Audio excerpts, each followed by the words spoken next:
Anger is one of those emotions that seduces us with a false sense of power. It feels sharp, hot, almost righteous in the moment. Yet if you look deeper, you'll realize that most of the time anger is not a weapon, it's a wound.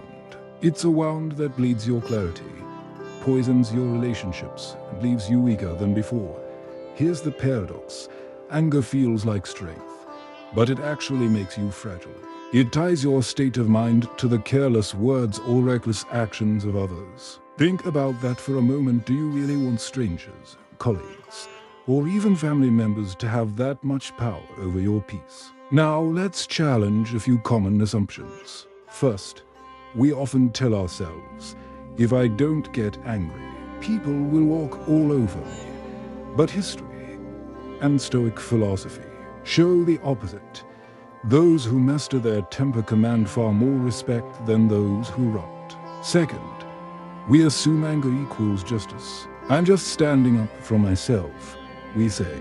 But too often what we're really defending is our ego, not fairness. Third, we fear that staying calm means weakness. Yet the greatest leaders, thinkers, and builders of history, Marcus Aurelius, Seneca, Epictetus, proved that composure is the ultimate form of strength. The storm may rage outside, but the one who stands calm at the center becomes unshakable.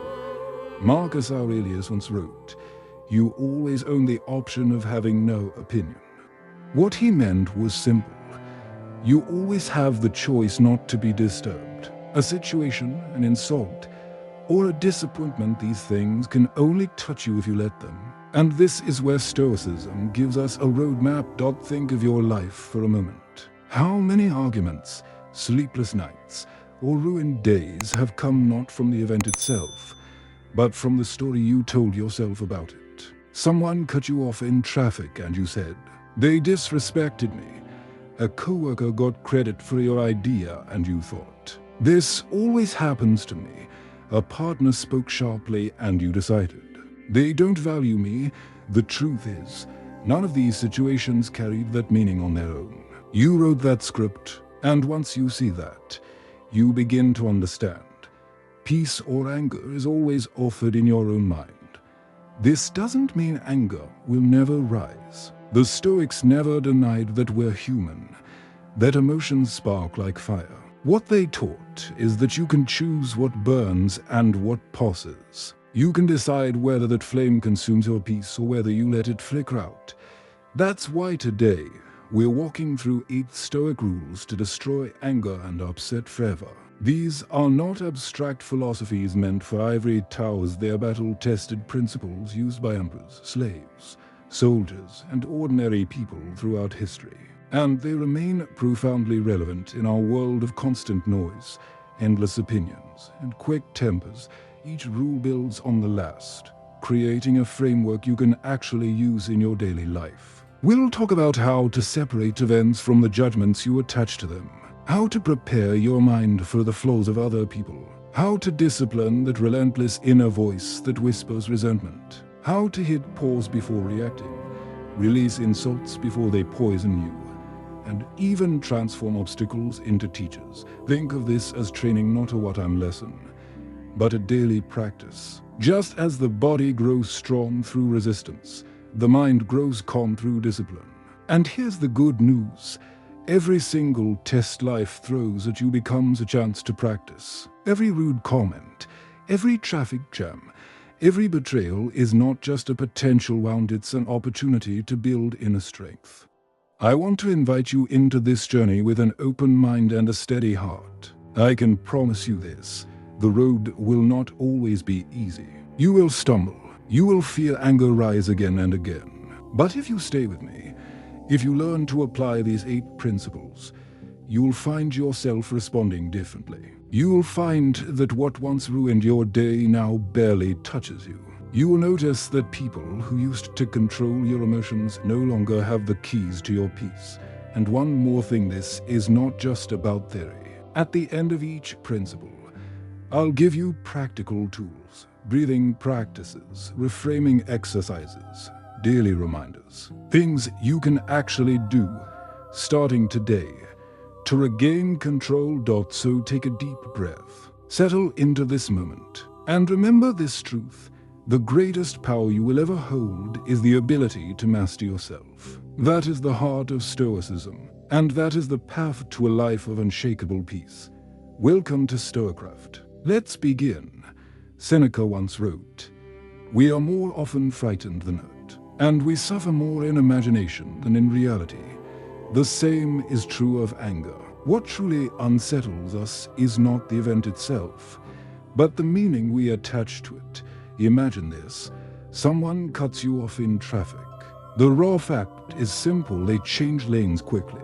That's all. But your mind doesn't leave it at that. It adds a story. How dare they disrespect me? People are so selfish. I could have been in an accident because of them. Suddenly your chest tightens, your blood pressure spikes, and the whole day feels poisoned. But pause for a moment. What actually happened? A car moved in front of yours. The danger passed in seconds. Everything else, the outrage, the sense of injustice came from the script you wrote in your head. This is where the Stoics were radical. They quote that no event is inherently good or bad. Events are neutral, like clay. It is your judgment that shapes them into suffering or strength. Marcus Aurelius reminded himself daily, if you are distressed by anything external, the pain is not due to the thing itself, but to your estimate of it, and this you have the power to revoke at any moment. That last line is key. You have the power to revoke your judgment, which means, at any time, you can take back control of your peace. Think about how often we do the opposite in our modern world. A colleague doesn't reply to your email. Instantly you think, they're ignoring me. They don't respect my work. A friend cancels plans. You decide, they don't value our relationship. Your partner seems distant for a day, and your mind whispers, they must be losing interest. Notice what happened. You didn't just observe reality, you invented a meaning, and that meaning became your anger. Now let's link this with modern psychology, cognitive behavioral therapy. One of the most effective tools for treating anxiety and depression teaches the same principle the Stoics did 2,000 years ago. Thoughts shape feelings. Change the thought, and the emotion changes too. If you can interrupt the story you're telling yourself, you can stop anger before it consumes you. Here's the practical application, the Stoic method for separating events from meaning. 1. Pause before reacting. The moment irritation rises, force yourself to stop. Take 3 slow breaths before you speak, before you type a message, before you let the story run wild. Those few seconds may not sound like much, but they are the difference between slavery and mastery. They give you space to remember, this is just an event. I choose its meaning. Point 2. Reframe the situation. Instead of assuming an insult, consider alternative explanations. Maybe the person who cut you off is rushing to the hospital. Maybe your colleague didn't reply because they're drowning in deadlines. Maybe your partner's silence isn't rejection, but exhaustion. The point is not to excuse bad behavior, but to loosen the grip of the worst-case story your mind jumps to. 3. Detach from the story. Remind yourself, the event is neutral. The meaning is optional. You don't have to pick up every insult. You don't have to interpret every inconvenience as disrespect. The Stoic choice is to let it pass, the way clouds drift across the sky. Let's take a real-world example. You post something on social media, and someone leaves a rude comment. The event, words on a screen, your story. They hate me. I must be wrong. People always attack me. But what if you changed the story too? This comment says more about their state of mind than about my worth. It is not mine to carry. Suddenly, the sting disappears. The event hasn't changed, but your judgment has. Here's a visualization you can use. Imagine yourself as a tall tree in a storm. The winds blow, the rains fall. Branches may sway, leaves may scatter, but your trunk remains firm. and moved. The storm is the event. Your stability is your choice. When you practice separating events from meaning, you stop being tossed around by every gust of wind. And here's an affirmation I want you to hold on to. No one controls my peace but me. Repeat it in the morning before your day begins. And again, whenever anger tries to creep in. Now, let's add one more layer of reflection. Why do we give away our peace so quickly? Because deep down, we want validation. We crave to be seen as respected, competent, loved. And when reality doesn't match that craving, our mind rushes to judgment. But Stoicism invites us to anchor our worth in reason, not reactions. To say, even if the world misunderstands me, my peace is mine. I will not rent it out to every careless word or thoughtless act. This is not about denial. If someone truly harms you, you can address it. But you address it calmly, with clarity, not from a place of blind rage. Anger clouds judgment. Calmness sharpens it. And in a world that constantly provokes us through traffic, through headlines, through endless opinions, online learning to separate event from meaning is like learning to breathe again. So the next time you feel your blood rising, ask yourself one simple question. Am I upset because of what happened, or because of the meaning I gave it? That question alone can transform the rest of your day. Marcus Aurelius, the Emperor of Rome, began his mornings with a sobering reminder. The people I deal with today will be meddling, ungrateful, arrogant, dishonest, jealous, and surly. They are like this because they do not know good from evil. Think about that for a moment.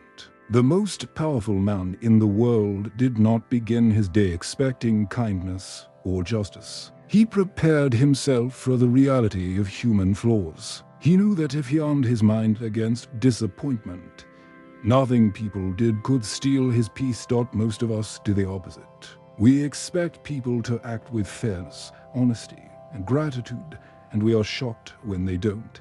A coworker takes credit for our work, and we burn with outrage. A friend breaks a promise, and we feel personally betrayed. A stranger cuts in line, and we snap as if the entire world has turned against us. Each time.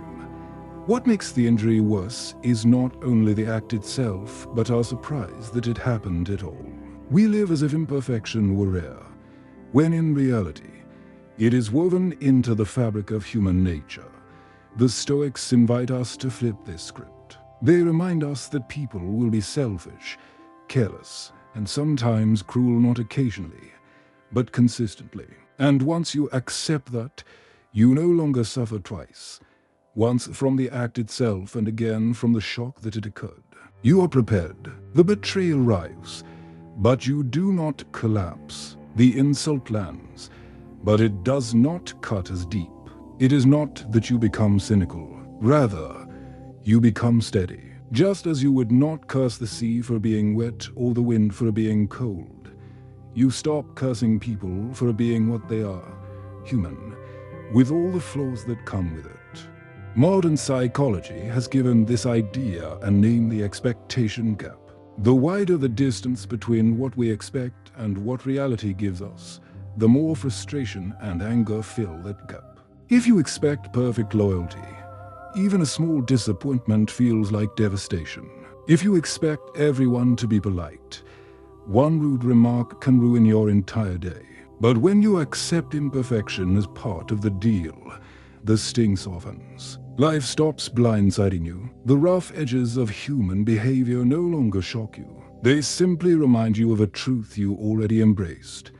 Consider how this plays out in the world today. Step into the digital marketplace of social media and you will encounter people venting, posturing, and lashing out. If you log in expecting kindness, you will drown in disappointment. But if you log in already knowing that many people are still driven by ignorance, insecurity, or bitterness, then their words lose much of their power to disturb you. Just as Marcus Aurelius prepared himself to meet arrogance in the Roman Forum, We can prepare ourselves before we step into the online forum. This shift in perspective does something extraordinary. It liberates you. When you expect flaws, you are no longer handing control of your emotions to the behavior of others. Your peace does not depend on whether people act kindly or cruelly, justly or unjustly. Your peace depends on you, and far from making life darker, this acceptance of imperfection actually makes life brighter. Because once you stop demanding perfection, every small act of goodness stands out. Every genuine kindness becomes a gift. Every honest word feels like a blessing. Gratitude replaces entitlement, and joy becomes easier to find. Now imagine someone insulting you. If you had expected only respect, you might rage and stew over their words all day. But if you began with Marcus's wisdom, knowing you would meet arrogance or ignorance, you can shrug and think, of course, this is no surprise. Their flaw is not my storm. And then you walk on, untouchable. This is not weakness. It is strength of the highest order. The strength that refuses to be broken by the predictable flaws of others. So prepare yourself each morning, as Marcus did. Accept that people will falter. Accept that betrayal, selfishness, and rudeness are not exceptions, but part of the human condition. In that acceptance lies your freedom, because the one who expects perfection is forever outraged, while the one who expects imperfection is forever prepared. And when you are prepared, anger loses its grip. Expect flaws, but choose peace. That is how you become unshakable. When you live this way in real time, boundaries stop being a performance and become quiet clarity. You don't explode or ledger. You state what you will and won't engage with. Then you follow through. If someone gossips, you change the subject. If a colleague is chronically unfair, you document your work and address it calmly with the right channel. If a friend disrespects you, you reduce access without drama. Compassion remains, but so does discernment. Mornings become rehearsal for grace. Evenings become review for growth. You'll notice that the day feels lighter, not because people suddenly improved, but because your shock dissolved. Gratitude has more space to breathe. Strength, here, is like bamboo. It bends. It doesn't break. Expect flaws. Choose peace, enforce boundaries, and carry the kind of quiet authority no outburst can counterfeit. Epictetus once said, "Men are disturbed not by things, but by the views which they take of them." Few sentences capture the heart of Stoicism more clearly. The greatest battles are rarely fought in the streets or in the workplace. They are fought in the quiet, ceaseless theater of the mind. And anger is born not so much from what others do, but from the way we narrate their actions to ourselves. Think about the last time you felt humiliated or dismissed. Maybe a colleague criticized your work. Maybe a partner made a careless remark. Perhaps a stranger muttered something rude. The event itself lasted seconds, but the voice in your head kept replaying it. They disrespected me. They always treat me this way. Why can't people recognize my worth? It wasn't the insult that kept you awake at night. It was your own mind repeating the script long after the scene had ended. Without realizing it, you became both actor and audience in a performance of pain. The Stoics recognized this trap. They saw that the voice inside us has the power either to inflame anger or to dissolve it. Imagine walking down a street in a foreign country. Someone mutters an insult in a language you don't understand. You keep walking, unbothered, because your mind never picks up the words. Yet if that same insult was spoken in your language, you might carry it for hours. The difference is not the insult itself, it is whether your inner voice gave it meaning. Modern neuroscience affirms this ancient wisdom. Studies of the brain show that rumination, the endless replaying of negative thoughts, activates the same stress pathways as the original event. Your body doesn't know the difference between memory and reality. It suffers twice, sometimes 10 times over. simply because your inner dialogue refuses to let go. And here's the hardest truth. No one else is doing that to you. You are doing it to yourself. So how do we take back control of this voice? The Stoics trained themselves to catch the first thought. When anger rose, it usually came attached to a judgment. This is unbearable. Or they insulted me.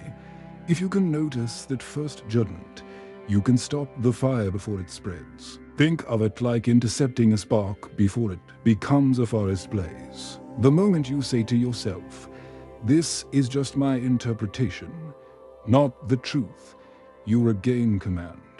But stopping is not enough. The voice needs guidance. If left empty, it will return to its old patterns. That's why Stoics practiced replacing harmful scripts with wiser ones. Instead of repeating, "I can't believe they treated me this way," they reminded themselves they act according to their nature, not mine. My strength lies in how I respond. With practice, the replacement becomes instinct. And your inner theater shifts from tragedy to discipline and beyond that. The Stoics urged us to speak to ourselves as a guide, not an enemy. Too often our inner dialogue is harsher than any critic outside. We exaggerate our failures, punish ourselves for mistakes, and relive insults as if rehearsing for a role we never wanted. But imagine if you spoke to yourself the way a wise mentor would. Instead of "I am worthless for letting this bother me," you said, "Will anger serve me here? Or will calm lead me further?" That simple change of tone turns the voice from tormentor to teacher. Marcus Aurelius understood this better than anyone. His meditations were not written for the world, they were written for himself, as a way to discipline his own mind. Night after night, he poured his thoughts onto the page, reframing, reminding, guiding.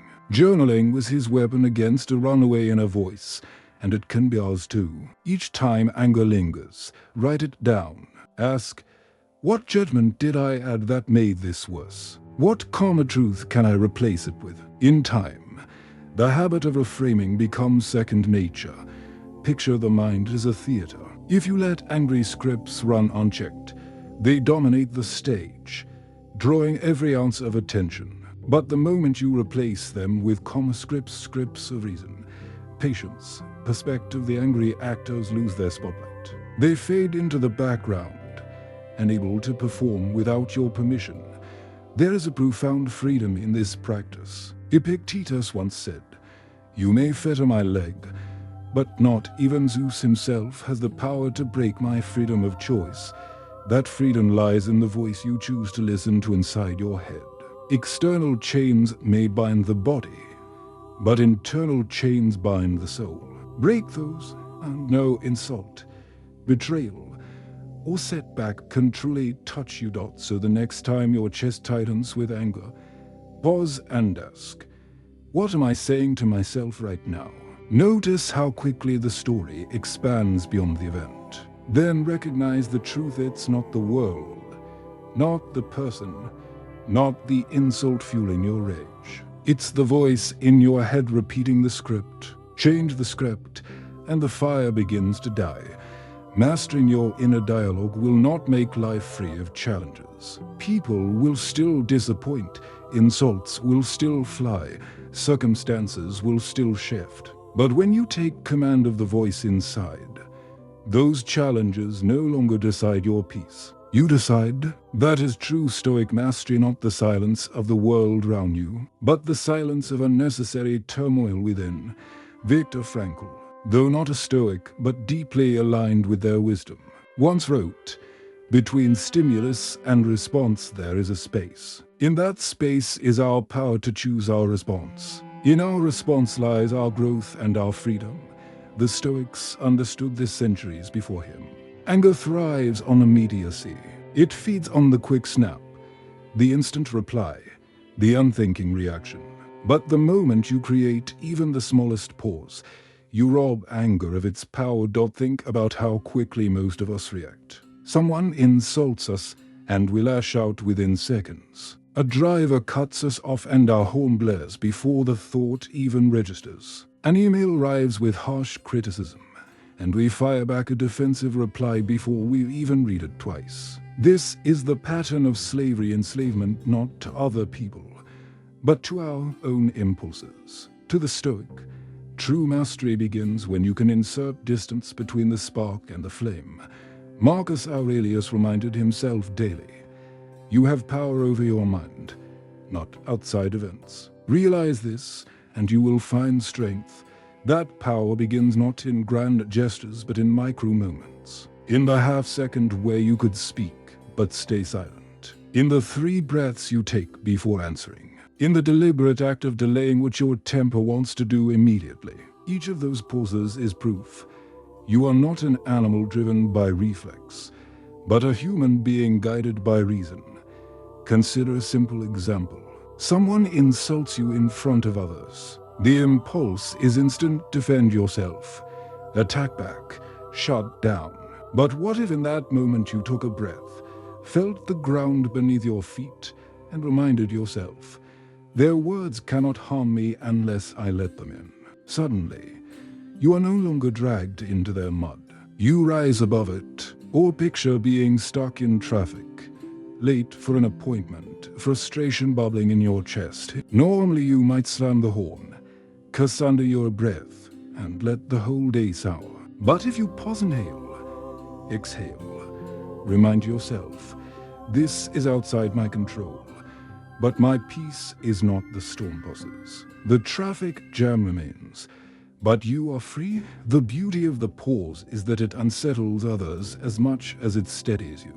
The world expects you to react. They expect shouting, slamming doors, quick retorts. When you do not play that game, it confuses them. Silence becomes a statement stronger than anger. Calm becomes an act of quiet defiance. People realize they cannot pull your strings, and that is true power. This practice, though simple, requires discipline. You cannot expect to master the pause in the heat of a major betrayal if you have never practiced it in smaller irritations. That is why the Stoics urged us to train daily. Treat every minor annoyance: a spilled drink, a delayed reply, a loud neighbor as practice. Each pause you take in small things prepares you for the bigger storms. Seneca captured this perfectly. The greatest remedy for anger is delay. Delay cools the fire. Delay gives reason time to enter. Delay keeps you from saying or doing what can never be taken back. And let's not overlook the modern world, where immediacy is worshipped. Notifications demand instant responses. Social media rewards the quickest clapback. Work culture prizes the fastest reply. But living at this pace keeps us reactive, and reaction is the soil in which anger grows. To pause in such a culture is countercultural. It is to reclaim your humanity from the machines that push you to live at the speed of impulse. Here is the paradox. To pause is not weakness. It is mastery. It is not passivity. It is dignity. Every pause declares, I am not ruled by reflexes. I am ruled by reason. And when you can do that consistently, life takes on a different texture. You no longer look back on conversations regretting what you blurted out. You no longer replay arguments thinking of what you should have said. You walk forward lighter, knowing that silence and patience preserved both your peace and your integrity. So the next time anger surges, don't rush to crush it. Don't think you must respond immediately to prove your strength. Instead, ask, can I pause long enough to let wisdom step in? That single pause may save your peace, your relationships, and even your health. Anger wants immediacy. Wisdom thrives in patience. And that space between the two, that is where freedom lives. Epictetus gave us a hard but liberating truth. If someone speaks badly of you, remember that they do so because they think it right. It is not the words themselves that harm you, but your interpretation of them. In other words, what wounds you is not the insult, it's your decision to make it about you. Picture a diamond in your hand. If someone walks up and calls it worthless, does its value suddenly vanish? Of course not. Yet when someone insults us, mocks us, or questions us, we behave as if our worth has just crumbled into dust. We forget that our value is not determined by other people's opinions, but by the truth of what we are. The Stoics taught that insults say far more about the insulter than about the target. A bitter person spills bitterness. An insecure person projects insecurity. A cruel person spreads cruelty. Their words are not mirrors of your soul. They are mirrors of theirs. To take them personally is to adopt their poison and make it your own. That is why Seneca warned, "A man who suffers before it is necessary suffers more than is necessary."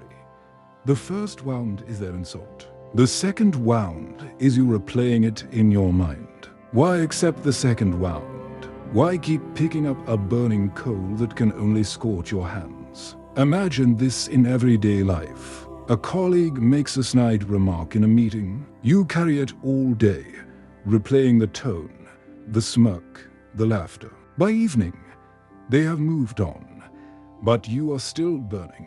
Who is suffering now? Not them, you. Or think about social media, where strangers fire arrows from behind keyboards. If you let every arrow pierce you, you will bleed endlessly. But if you remember that these arrows are made of their own frustration and emptiness, you can let them fall harmlessly to the ground. Marcus Aurelius gave himself this advice: choose not to be harmed, and you won't feel harmed. Don't feel harmed, and you haven't been. This was not denial. It was discipline. He was reminding himself that an insult only lives if you give it shelter in your mind. You have the choice to reject delivery. You can say, "This package is not mine to accept," and when you do, it returns to sender. Silence is often the most powerful response. The insulter expects outrage, expects you to fight, expects to see the wound. When you remain calm, when you do not take it personally, they are unsettled. More importantly, you protect your peace. The person throwing daggers realizes their weapons never pierced you. That realization alone is enough to disarm many who thrive on provocation. Let's be clear, not taking things personally does not mean tolerating abuse. You can still address wrongdoing, enforce boundaries, or walk away from toxic people. But you do so without rage, without letting their poison enter your bloodstream. You correct the behavior calmly, with clarity, not from the shaky ground of personal offense. Here's a shift in perspective. The next time someone insults you, instead of asking, "Why did they attack me?" ask, "What must their inner world look like to treat someone this way?" Instantly the focus changes. You see their weakness instead of your wound. You see their turmoil instead of your identity. Their insult becomes evidence of their condition, not of your worth. This practice is radical in today's culture, where outrage has become a currency. Entire platforms thrive on people taking things personally, feeling cycles of insult and retaliation. To step out of that cycle is to reclaim your dignity. It is to say, your words are noise. My peace is not for sale. Think of it like this. Someone hands you a burning coal. If you grab it, you are burned. If you drop it, it cannot touch you. Insults are burning coals. They only harm you if you pick them up. The strength of Stoicism is the freedom to let them fall, untouched, to the ground, so the next time someone mocks you, criticizes you unfairly, or tries to humiliate you, remember, their words are a reflection of them, not a definition of you. Stand tall in silence. Let their poison return to the heart it came from. In doing so, you become untouchable. The wise do not waste energy fighting shadows. They keep walking forward, calm and shaken, and free. Seneca once observed, anger, if not restrained, is frequently more hurtful to us than the injury that provokes it. We often imagine that holding on to our anger punishes the offender. In truth, it punishes us. The insult or betrayal may have stung once, but when we replay it, nurse it, and let it grow roots, we wound ourselves 1,000 times more. Think about how often this happens. You argue with someone in the morning, and hours later, while they are laughing with friends or scrolling their phone, you are still brooding, replaying every word. Crafting comebacks you will never say. You lie awake at night, your mind rehearsing the scene like an endless play. Who is suffering? Not them, only you. This is what the Stoics called self-inflicted torture, carrying pain long after the moment has passed. Marcus Aurelius offered a clear antidote. The best revenge is not to be like your enemy. When you hold on to anger, you mirror the very person who wronged you.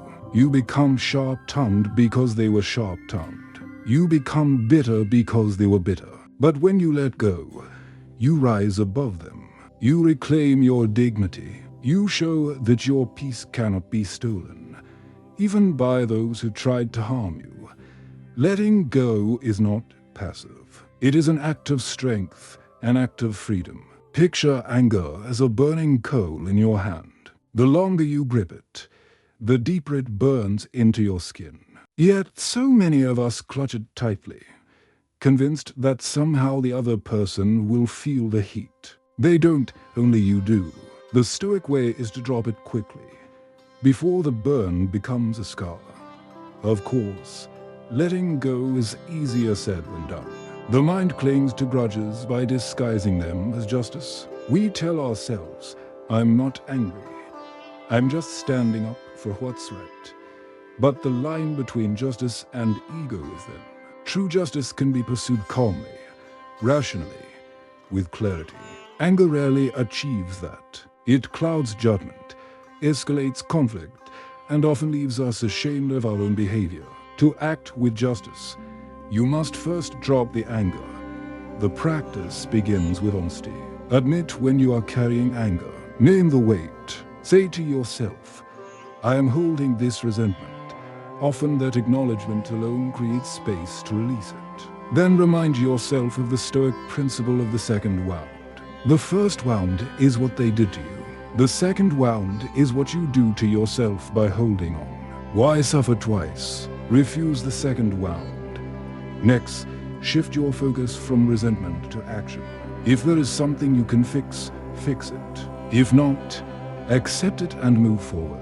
Anger is wasted energy, transformed into purposeful action. It becomes strength. If your colleague wronged you, don't document your work. Set boundaries. Address it with clarity. If a friend betrayed you, decide whether the relationship can be repaired. If not, walk away with dignity. But do not live chained to the fire of bitterness. Visualization can help. Close your eyes and imagine anger as a stone in your palm. See yourself opening your hand and letting it fall. Watch it disappear into the earth, no longer yours to carry. Sometimes that simple mental act is enough to remind you that you have the power to let go. In our modern world, holding on to anger is easier than ever. Screenshots, messages, digital trails, they preserve every slight, every betrayal. But Stoicism calls us to the opposite discipline, release. The past cannot be erased, but its power over you can. Life is too short to spend replaying insults. As Marcus reminded himself, you could leave life right now. Let that determine what you do and say and think. If this were your last day, would you spend it reliving an argument? Or would you release it and live in peace? Picture two people after a heated fight. One lies awake, replaying every insult, fueling the fire. The other has already let it go, sleeping soundly. Who is freer? Not the one with the sharper comebacks in his head, but the one who closed his eyes in peace. Freedom belongs to the one who drops the cold dot, so the next time anger tries to grip you, ask, do I want to carry this burning coal, or will I drop it now? The sooner you let go, the lighter your soul becomes. That is not weakness, that is wisdom, and it is wisdom that keeps you untouchable, calm, and free. Marcus Aurelius once wrote, the impediment to action advances action. What stands in the way becomes the way. Few lines capture the essence of Stoicism more powerfully.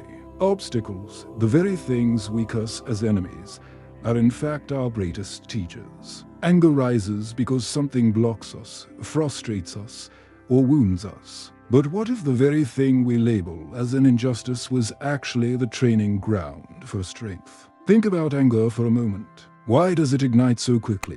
Because life refuses to bend to our will. Someone disrespects us. Plans unravel. Trust is betrayed. A door slammed shut when we thought it would open. Our reflex is rage, as if reality has broken a promise it never made. But the Stoics invite us to ask a different question.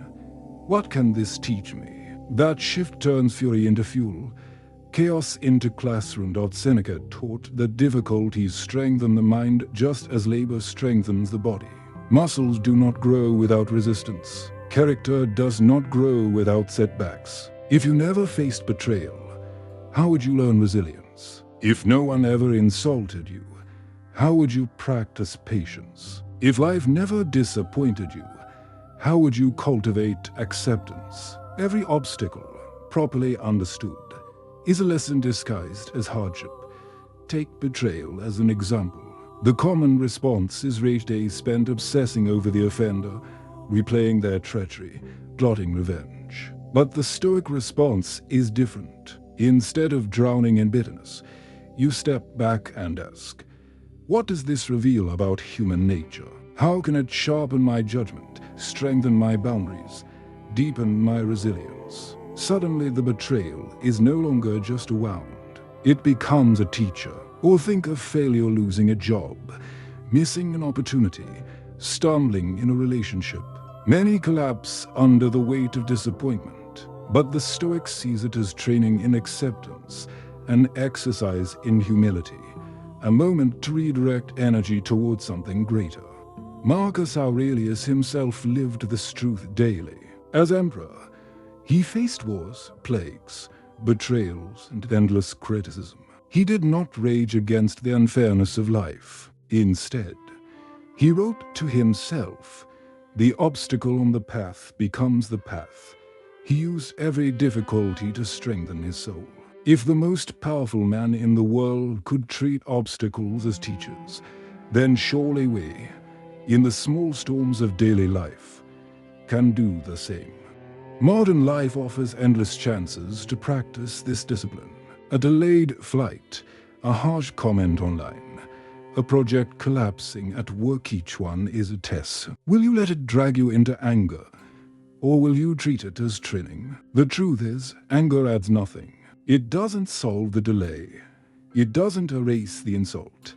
It doesn't rebuild the project. But curiosity transforms everything. When you meet obstacles with curiosity, they lose their sting. You stop being surprised by them. You stop being victimized by them. You begin to expect them, and in expecting, you prepare. This shift does more than calm anger. It rewires your relationship with life itself. Instead of asking, why me? You begin to ask, why not me? Instead of seeing trials as punishments, you see them as practice. Suddenly nothing is wasted.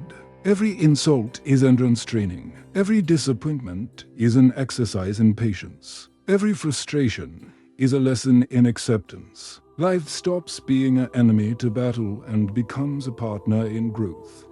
When you start living this way, you carry a quiet confidence. People notice that you don't explode when plans fall apart, that you don't collapse when life throws you curveballs. They wonder where your calm comes from. The answer is simple. You no longer see obstacles as intrusions. You see them as instructors. And when you live with that perspective, anger finds no place to root itself.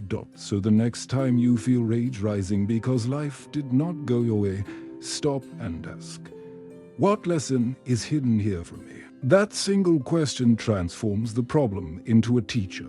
The obstacle ceases to be your enemy and becomes your guide. Seneca once remarked, "We suffer more often in imagination than in reality. Few truths are more relevant to anger and upset." Much of what torments us does not come from the present moment, but from our mind's obsession with the past or its fear of the future. Someone insulted us yesterday. And today, we replay it like a broken record. We imagine betrayal tomorrow and carry anxiety as if it had already happened. The insult itself lasted seconds, but our imagination keeps it alive for days. Sometimes, yes, the Stoics taught that peace is always available, but only in the present. You cannot alter the past, no matter how much you replay it. You cannot control the future, no matter how much you worry about it. The only place where you can exercise choice, clarity, and calm is right here, right now. Marcus Aurelius reminded himself, confine yourself to the present. To do so is to anchor your ship in the middle of the storm. The waves may crash, but you remain steady. Think about how anger often rises. You are not just responding to what is in front of you, you're reacting to layers of memory and anticipation. A colleague interrupts you, and you remember every past slight, stacking them together like evidence in a courtroom. A partner disappoints you, and you jump ahead to a future of rejection and loss. You are no longer in the present moment. You are in the courtroom of imagination, prosecuting someone with charges from the past and sentences from the future. No wonder your peace collapses under the weight. Anchoring in the present cuts through that noise. In this moment, right now, what is happening? Perhaps someone spoke harshly. That is all. Perhaps plans were delayed. That is all. The rest, the stories, the spirals, the should-haves and what-ifs are inventions of the mind. When you strip them away, the present moment is usually bearable, often neutral, sometimes even peaceful. The practice is not to deny reality, but to return to it. Modern life makes this especially difficult. Technology tempts us to live everywhere, but here we scroll endlessly, comparing our present with the curated pasts and imagined futures of others. News headlines stoke our fears of what might come. Notifications drag us back into conflicts already settled. We live in a constant tug-of-war with time, pulled backward and forward until the present moment becomes invisible. No wonder anger and anxiety feel like permanent residents in our minds. The Stoic antidote is mindfulness before mindfulness was a buzzword. Notice when your mind drifts. Say to yourself, I am replaying yesterday, or I am fearing tomorrow.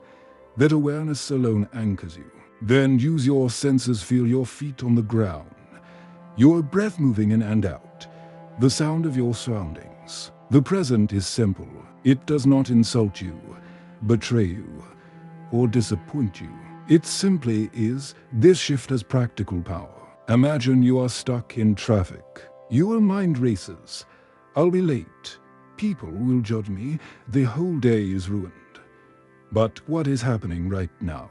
You are sitting in a car, breathing air, listening to music perhaps. The only suffering is what your mind is layering on top of the fact. Or picture replaying an argument from yesterday. The words echo in your head, each replay fueling your anger. But what is happening now? You are sitting in a chair, maybe sipping coffee. The person is not even present. The fire is being stoked only by your imagination. Living in the present does not mean ignoring responsibilities. You still plan. You still learn from the past. But you refuse to let imagined scenarios rob you of peace. You act where you can act here, now, and let go of the rest. Epictetus captured it simply. Don't demand that things happen as you wish, but wish that they happen as they do, and you will go on well. That is presence, aligning yourself with reality rather than fighting shadows. When you anchor yourself in the present, anger loses its grip. The past cannot haunt you. The future cannot scare you. You become untouchable because you live only in what is real. Anger thrives in memory and imagination. Peace thrives in the now. So the next time you feel upset, ask yourself, am I suffering from reality or from memory and imagination? More often than not, you will find the present moment is gentle, while the mind is cruel. Choose the present, and you choose peace. We've walked together through 8 Stoic rules that dismantle anger and protect inner peace. From separating events from the judgments we attach to them, to preparing our minds for human flaws, to disciplining the voice in our heads, to pausing before reacting, refusing to take insults personally, letting go quickly, turning problems into teachers, and finally, anchoring ourselves in the present moment. Each principle has built upon the last. What you hold now is not just theory, it is a roadmap to freedom.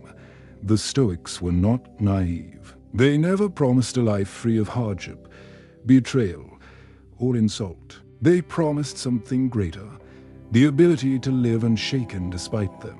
They believed, and proved through their own lives, that true strength is not found in controlling others, but in mastering oneself. And mastery begins with choice, the choice to reclaim the power you once handed over to anger, resentment, and endless imagination. Think about it. How many hours of your life have been stolen by replaying an insult, by expecting perfection, by gripping anger like a coal that only burned you? How many days have been wasted in storms that existed only in your mind? The Stoic path is the invitation to step out of that prison, to say, "No one controls my peace but me," to live with the kind of quiet authority that cannot be rattled by noise, insults, or disappointments. Picture your life if you truly applied these 8 rules. Imagine walking through conflict without losing your calm.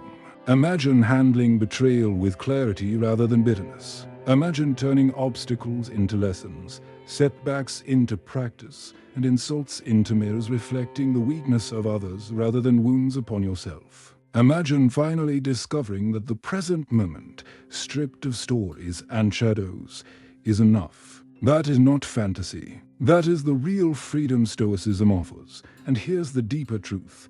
Anger is a thief. It steals clarity. It steals joy. It steals relationships. And it steals time. But when you let these Stoic practices guide you, anger no longer robs you. You stop being tossed around by the moods of others. You stop renting out your peace to the insults of strangers. You stop letting yesterday and tomorrow poison today. You stand rooted, like a tree in a storm, steady and untouchable. The great freedom of Stoicism is not the absence of trials, but the mastery of response. Life will always test you. People will disappoint you. Plans will shift. But no storm is strong enough to topple a mind grounded in discipline, reason, and calm. That is why Marcus Aurelius, carrying the burdens of empire, still found peace. Why Epictetus, born a slave, could declare himself freer than his masters. Why Seneca, hounded by politics and betrayal, still wrote words of serenity. They knew what we are only beginning to rediscover. That peace is not a gift of the world. It is the work of the mind. So here is my invitation to you. Don't let these rules remain words. Test them, practice them. The next time someone insults you, remember Rule 5 and refuse to carry their poison. The next time anger surges, remember Rule 4 and pause long enough to let reason step in. The next time you feel consumed by the past or terrified of the future, remember Rule 8 and anchor yourself in the now. Every small victory will build into strength. Every practice will carve deeper grooves of peace into your mind. And now, I want to leave you with this final affirmation. I am untouchable, calm, and at peace. Say it aloud. Write it down. Carry it with you. Because this is not just a sentence, it is a declaration of sovereignty. It is the claim that your inner world belongs to you, not to insults, not to disappointments, not to the chaos of life. If these words have resonated with you, I invite you to take one more step. Like this video so more people can discover these tools. Share it with someone who struggles with anger, who deserves the gift of peace. And most importantly, subscribe to StoicCraft. This is where we explore ancient wisdom for modern strength, where we transform storms into lessons and chaos into calm. Join this community of seekers who refuse to live as prisoners of emotion and choose instead the discipline of freedom. Start today. Apply these lessons. Watch your world change not because the world has changed, but because you have.